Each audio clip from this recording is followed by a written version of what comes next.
Ahora vamos a tener como decíamos muy brazo, equilibremos ahora y ahora pongamos a una mujer. Entonces, para efectos de discriminación es importante esto. Y en este caso, la abogada representante Janet es alumna mía de la carrera de Derecho, Catalina Víctor, va a hacer su disertación y su posición en relación a la situación que vive ella como tal en los procesos laborales que Janet tiene que representar, o sea como materia de defensa colectiva o sea como materia de defensa individual cuando alguno de sus agremiados le solicita a la asociación la representación en un proceso. Doña Catalina. Muchas gracias. Lo primero es quejarme porque desde el primer momento mi querido profesor me hizo caer como bochinchera. Él es peleón porque él es liguista y yo sapricista. Entonces, por eso fue que hizo ese comentario. Todavía no me perdona tener sangre morada. Bueno, para mí es un placer estar el día de hoy acá. Realmente es maravilloso ver esta sala llena de jóvenes, de adultos, de colegas, de estudiantes interesados en saber cómo nos la estamos jugando los profesionales en derecho allá afuera en la calle. ¿Quién soy yo? Yo soy una abogada de un grupo de 9 profesionales. No me quiere el micrófono. Un grupo de 9 profesionales que integramos la unidad jurídica de la Asociación Nacional de Empleados Públicos y Privados, ANEP.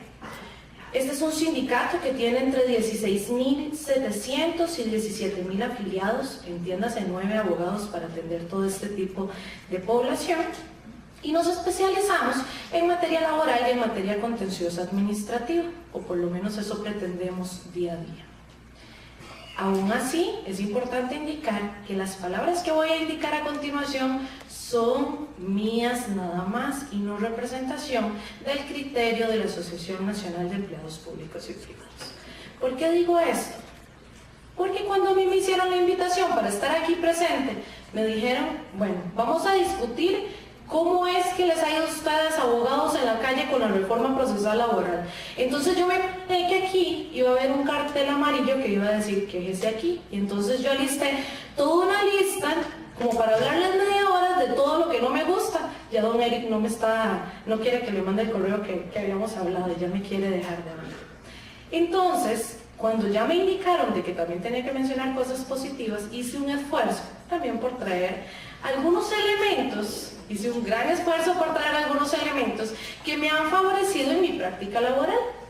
Les cuento que como abogada de un sindicato normalmente nosotros manejamos unos 180 casos, eso significa permanentes, que uno entra, sale y su escritorio nunca queda limpio.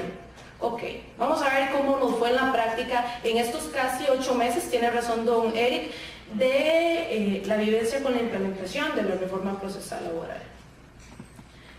Vamos a hablar primero de lo que no me ha gustado y de las complicaciones con las que me he encontrado en la práctica. Vamos a hablar un poquito del tema de la celeridad. El artículo 424 y el artículo 427 hablan con respecto a la celeridad de los procesos laborales. Entonces les voy a comentar cómo nos ha ido. Cuando yo ingresé a ANEP hace 3 años, en el año 2015, interpuse procesos laborales que al día de hoy no han sido resueltos ni siquiera en primera instancia. Para que los jueces no incurrieran vamos a ver, en lo que se establece en el artículo 427, en donde se le establece una sanción a aquellas personas que retrasen los procesos, fueron muy ágiles, fueron muy inteligentes, por eso son nuestros jueces. Empezaron a solicitar prueba completamente innecesaria dentro de los expedientes, tan innecesaria como certificaciones que ya estaban dentro del expediente, que la única diferencia era la fecha de la emisión del documento y el color del sello con el que firmaron. Y al día de hoy esos procesos, les puedo hablar de que es una gran cantidad de procesos, tal vez unos 100 procesos que no han sido resueltos hasta el día de hoy y que tienen número de expediente iniciando con 15, o sea que se presentaron en el año 2015. Ok, Ese es uno de los motivos. El tema de la celeridad es un motivo que realmente nos preocupa. No les puedo explicar la presión que se siente como abogado recibiendo llamadas todo el día de personas que han sido despedidas porque se les aplicó un artículo violentando todos los derechos constitucionales al debido proceso, que no fueron reinstalados con medida cautelar en aquel momento en el contencioso administrativo, que no se logró por medio del recurso de amparo que se les restableciera su proceso, y que les digan hoy, 3, 4 años después, que todavía no tienen trabajo. No puedo explicarles la presión de contestar esos teléfonos y decirle todavía no me han notificado nada. Yo le aviso. La cantidad de solicitudes que les damos a los jueces para que nos contesten de la forma más célere posible, lo que nos responden es que no tienen suficiente personal, que no tienen suficiente tiempo, y don Eric lo acaba de mencionar, que el hecho de que pasaran muchos procesos de la materia contenciosa administrativa a la materia laboral con respecto a lo del empleo público, con respecto a lo de la función pública, les generó un incremento en el número de procesos, en el número de expedientes que tienen en su escritorio, que eso ha venido a demorar entonces los procesos que teníamos, que estábamos llevando nosotros en materia laboral. Esto ni siquiera pensar lo que ha sucedido con nuestros procesos contenciosos cuando empezaron a notificarnos en un solo expediente. Licenciada Catalina Víctor, ¿qué opina usted de que su proceso pase a materia laboral? Lo determina la norma, señor juez. Señor procurador, ¿qué opina usted de que pase a proceso laboral? Contesta el procurador. Me dan a mi audiencia para que me refieran lo que opinó el procurador si pasaba a materia laboral, en donde la norma era clara. Y al día de hoy, estamos hablando que esto fue en octubre de 2017, al día de hoy ese proceso, ese por lo menos específico, no ha pasado a materia laboral. Mi afiliado sigue esperando a que la justicia le resuelva su situación. Una persona sin empleo desde el año 2015. Qué difícil no romper el secreto profesional cuando uno quiere dar todos los detalles en un proceso. Ahora bien, también esto ha sido complicado, porque tengo que ser sincera con ustedes. Pasar del código anterior a este, en donde se reforma una cantidad tan amplia de artículos, que nos da tantos derechos, pero también nos limita un montón, ha sido un proceso de capacitación arduo y no de meses. Don Jimmy, que está aquí presente, ¿recuerda cuántas preguntas le hice en las capacitaciones? Yo creo que yo no paraba de levantar la mano porque no me calzaban las ideas, no me calzaban las teorías. Y recuerdo, y voy a sapear las palabras de don Jimmy de aquel momento, decía, bueno, esto está en la práctica, vamos a ver, esto está en la teoría, vamos a ver cómo nos va en la práctica. Bueno, pues la práctica me dice que todavía nosotros profesionales en derecho no le sabemos sacar suficiente jugo a esto, que nuestros juzgadores no están lo suficientemente capacitados con esto, que nuestros defensores no lo conocen, y ni qué decir de la aplicación ministerial, de la aplicación institucional de esta herramienta. Consecuencias de no conocer, consecuencias de no entender las modificaciones de la reforma procesal laboral, algunas muy simples. Estamos en un proceso en el cual la juzgadora toma la decisión de aplicar el código anterior, a pesar de que el transitorio es sumamente claro en indicar cuáles son los procesos que se tienen que manejar con la reforma procesal laboral. Esto en detrimento de mi representada, que por ser un proceso de menor cuantía laboral, basado en el Código de Trabajo anterior, no le permitía presentar ninguna etapa recursiva. Ella, violentando el transitorio, toma la decisión de que se utilizaba el código anterior y no este, y por lo tanto no había etapa recursiva. O sea, señorita, perdió su caso. No tiene ninguna posibilidad. Y esto por desconocimiento de la reforma. Simple y llanamente. Otro caso, personas que la aplicación ha sido muy complicada. Este código, en su artículo 360 y en el artículo 446, habla con respecto a la representación judicial y extrajudicial de los representantes sindicales. ¿Qué significa un representante sindical? Hasta la semana pasada yo tenía un problema con mi jefatura, don Albino Vargas, y yo le decía, don Albino, ¿para usted qué es representación sindical? Al al final tuvimos que pedir un criterio del Ministerio de Trabajo en donde nos indicaran si representación sindical va a ser los miembros de la Junta Directiva Nacional, los que pueden ir a representar a una persona en ese proceso judicial o extrajudicial, entiendas, en cualquier institución, un proceso disciplinario. Si también pueden ir aquellas personas a las que la Junta Directiva por poder les delegue esa facultad, entiéndase cualquier promotor son aquellas personas que andan en las instituciones, vamos a ver, comentando cuál es el trabajo del sindicato, luchando por los derechos. Si esas personas también tienen derecho a ir a una audiencia, si los miembros de las seccionales, que son pequeñas células, pequeñas juntas directivas en cada institución, tienen ese derecho. Y estábamos en esa pequeña sala, don Albino, don Rafael Mora, la suscrita, estábamos muy pocas personas y creo que había como 20 criterios diferentes de cómo leer la norma. Entonces, ese tipo de situaciones hacen que el día de ayer el Ministerio de Seguridad Pública anulara todo un proceso disciplinario porque un representante sindical se presentó en una audiencia siendo directivo de la Junta Nacional del Sindicato y se presentó y llevó a cabo la representación de esa afiliada y tomaron la decisión de anular. Desconocimiento, mala interpretación, ausencia de interpretación, esto lo iremos detallando en el camino, pero eso se hace por medio de la práctica. Tiene razón don Eric cuando dice que deberíamos sentarnos a conversarlo dentro de 5 años. Ahora bien, ¿qué pasa, por ejemplo, en los casos de las personas jubiladas? El artículo 685 dice que cuando una persona está a punto de jubilarse y le abran un proceso disciplinario, no se le paga la cesantía hasta saber si esa persona va a ser absuelta en el proceso o se va a declarar que tiene alguna responsabilidad y que hay que cobrar algún tipo de daño. ¿Qué pasa con aquellas personas que habían solicitaron el derecho a pensionarse antes de la entrada en vigencia de la reforma procesal laboral? Al día de hoy no les quieren pagar la cesantía.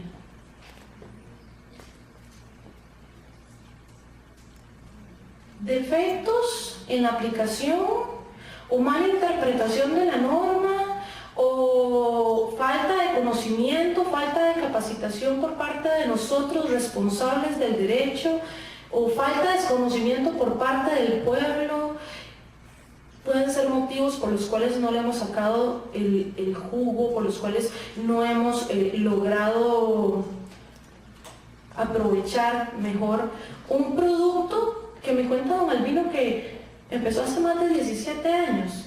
O sea, yo ni siquiera estaba celebrando, ni siquiera estaba pagando mi velita número 15 en el pastel, no saquen cuentas de edad. Pero eso ha costado esta reforma procesal laboral. Ventajas de la reforma procesal laboral. Ustedes no se imaginan el placer que siento yo cuando, se me olvidó decirlo, también asesoro a empresa privada. Ahora que estamos ordenándonos con el tema de los contratos laborales, cuando hay que ponerle por escrito a esas personas trabajadoras cuánto es lo que se les paga por día, por hora y cuánto les tienen que pagar por horas extras y que no les cierra el patrón los gastos, que no les cierra lo que les estaban pagando. Esas caras de sufrimiento de ver que ahora lo tienen que poner por escrito y que anteriormente no lo hacían. Los patronos están sudando la gota gorda de saber que ahora sus trabajadores están bien representados. ¿Cuántas veces podíamos decir nosotros que teníamos sindicalistas, representantes sindicales seccionales en una piñera, en una bananera? No les voy a decir que es fácil. Las seccionales que hemos iniciado entre el año pasado, entre octubre y noviembre del año pasado y este año, nos han hecho sufrir tanto a nosotros como a ellos. Nos han despedido personas, por ejemplo, el día 9 firmamos la afiliación al sindicato y el día 10 nos lo despiden. También tenemos personas que el día 9 firman la afiliación al sindicato, pero como venían con una enfermedad en donde el INSS le había dicho que no podía hacer este movimiento, me lo despiden y dicen que no hay trabajo en toda la piñera para él. presentamos un proceso por fuera y logramos demostrar que había un montón de trabajos que hacer en la Piñera. Reinstalado. ¿Qué es lo importante de la reforma procesal laboral? Y es obligación de todos nosotros, no solo de los abogados, de todos ustedes. Cada uno de ustedes tiene la obligación de analizar cada uno de los artículos. ¿Por qué? Porque la Constitución Política nos lo demanda, a tener conocimiento en la norma. Por ahí un profesor nos decía que todos deberíamos de ser abogados para defender nuestros derechos. Hasta los abogados se los violentan derechos dependiendo de quién sea nuestro patrono. Otro punto, no sé ni cuántos minutos me quedan, yo sé que yo hablo y hablo. 3 minutos. Otro punto positivo que puedo analizar en el proceso. Ustedes imaginarán lo que era una clase con mi señor profesor. Otro punto que es muy rico para nosotros como defensores, vamos a ver, mayoritariamente de trabajadores, es el tema de que ahora el juez puede concedernos extrapetita. O sea, de que si yo pedí 2 millones de colones y el juez considera que yo debí de haber solicitado 8, 10, 15, me los da. Eso es maravilloso. Eso, como nos decía el compañero, eso es una evolución, eso es una modificación de este código que ni siquiera lo consideraríamos posible. Que un juez pueda determinar en el futuro, ya no solo es el interés y la indexación, no, es que realmente a usted no se le debió pagar tanto en horas extras, se le debió pagar una suma mucho mayor. Eso para nosotros como abogados nos quita un peso de encima que yo no les puedo ni siquiera explicar, además. Porque cuando usted puso en la pretensión 8 millones y cuando llegamos al proceso del juicio nos damos cuenta que era 20, cara bonita no nos hace el afiliado, no nos hace el representado. Esta es una de las ventajas. Por otra parte, la existencia y la obligación de la carta de despido. Yo creo que esa es de las modificaciones más importantes para nosotros, como representantes de trabajadores. El hecho de que ya tenemos marcado el panorama de qué vamos a ir a defender a la audiencia. ¿Por qué? Porque yo podía decir que a mi representado se le despidió por ahí y cuando llegábamos al juicio nos salían con unos testigos de que hablaban que la persona había sido lo peor del mundo, pero en la carta de despido no decía absolutamente nada. Ahora ya tenemos un cuadro enmarcado de cuáles son los motivos por los que se despidió y los jueces nos obligan a mantenernos dentro de esas limitaciones. Puede ser que la persona todos los días llegaba 40 minutos tarde al trabajo, que si no estaba en la carta de despido no es ni siquiera tema de discusión. Ahora bien, les mencioné la importancia de los contratos laborales. También ha venido no solo a salvaguardar la seguridad de los trabajadores con respecto a vacaciones, con respecto a salarios, con respecto a horas extras, sino que también le ha dado una noción de la responsabilidad a los patronos. El hecho de que muchos de ellos no estaban realmente capacitados y que al día de hoy nos sentamos con gerentes generales y conversamos con ellos y les decimos, ¿qué pasa con las vacaciones? Hay personas que tienen acumuladas 2, 3, 4 meses de vacaciones. ¿Por qué no se las han dado? Es completamente ilegal. Y cuando estamos desarrollando los contratos nos damos cuenta de todos esos problemas. Cuando se inició esta mesa redonda, don Jimmy me tocó el alma, me sensibilizó con el video, que es la segunda vez que lo veo. Porque las mujeres, y lo digo para todas las personas que estamos acá, las mujeres hemos sido vulneradas a lo largo de la historia. Podemos llegar a tener los mismos títulos o más que nuestro compañero que está al lado y no se nos ha dado la oportunidad de salir adelante, no se nos ha dado la misma oportunidad de tener el mismo salario, no se nos ha dado la oportunidad de ejercer la jefatura, no se nos ha dado la oportunidad de ir a capacitaciones al exterior. Ya voy terminando, de que me regañen.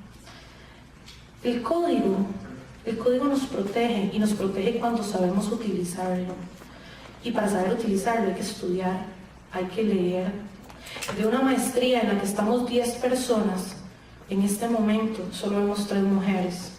Y en una conversación en las que estamos decidiendo si vamos a empezar a cursar el doctorado este año que viene, de esas 3 mujeres, solo hay una que va a cursar el doctorado. Compañeros, compañeras, para mí ha sido un gusto estar aquí presente y puedo hablarles súper mal de la reforma procesal laboral y también puedo decirles bellezas. Pero lo que quiero que se lleven ustedes para casa es que la norma está aquí, pero son ustedes los que la aplican, son ustedes los que la hacen viva.